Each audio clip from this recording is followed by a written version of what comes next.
November 23, 1939. Lewiston Morning Tribune, Lewiston, Maine.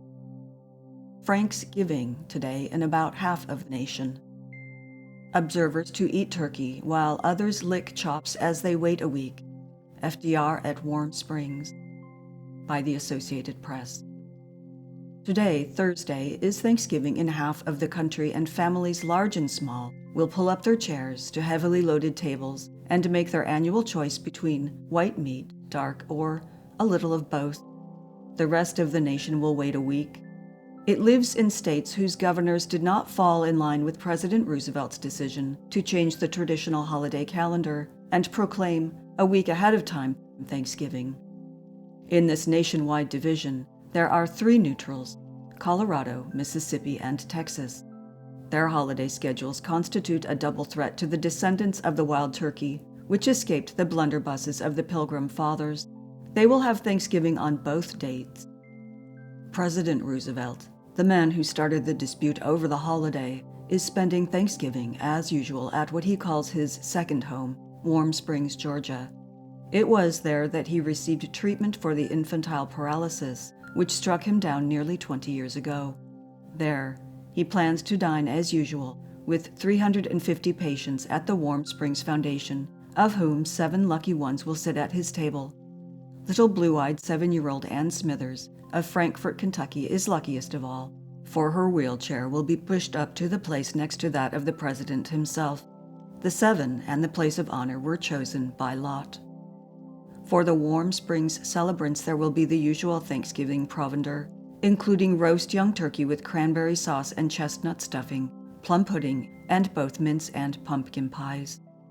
In all, 25 states are celebrating Thanksgiving today, and, including the 3 which are observing both dates, 26 will celebrate next week.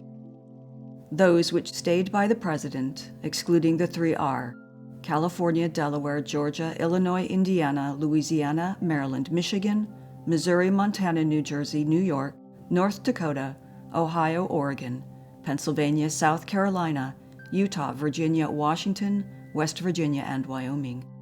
Those sticking to the traditional last Thursday in November are Alabama, Arizona, Arkansas, Connecticut, Florida, Idaho, Iowa, Kansas, Kentucky, Maine, Massachusetts, Minnesota, Nebraska, Nevada, New Hampshire, New Mexico, North Carolina, Oklahoma, Rhode Island, South Dakota, Tennessee, Vermont, and Wisconsin. President Roosevelt set the holiday a week ahead in an effort to make Christmas business reach a larger total. The idea was that Christmas shopping does not start until after Thanksgiving. The traditional date would have left scarcely more than 3 weeks for the shoppers. By advancing the date, the stores and their customers have another week. November 23, 1939, The Telegraph Herald, Dubuque, Iowa. Few turkeys sold as city waits a week. By W. E. Wendt. Franksgiving Day was observed in Dubuque Thursday with a minimum of enthusiasm and a definite feeling of uncertainty among a large number of the populace as to the propriety of thanking anybody for anything. However, it wasn't because the people of Dubuque didn't have anything to be thankful for. On the contrary, there were many reasons for being happy, including, of course, the fact that we are still at peace with the world. But the rub came because President Franklin D. Roosevelt had proclaimed the day, and our own Governor George Wilson of Iowa designated next Thursday, November 30, as the day for Thanksgiving. In Dubuque, there appeared to be a definite misunderstanding. For instance, the banks were closed, but the schools were open. The stores were open, but the courthouse was closed. The city hall was closed, but the beer taverns were open. The grocery stores were open, but the state liquor store was closed. And the butcher shops were open, but they didn't sell many turkeys, that is, comparatively speaking. As a matter of fact, the operators of food stores, where the pièce de résistance for the Thanksgiving table is usually purchased, report that their sales were about 10% of the normal for the holiday, which indicates, to the sellers at least, that Dubuquers are waiting for next Thursday to put on the feed bag. Next week, however, it's going to be different. Offices in the federal building were open for half a day Thursday, and the post office was operated on a part-time basis also. Next Thursday, the post office, along with the entire building, will be closed definitely except for absolutely necessary routine matters. The courthouse and city hall will be closed again next week, and stores and offices generally will observe the holiday.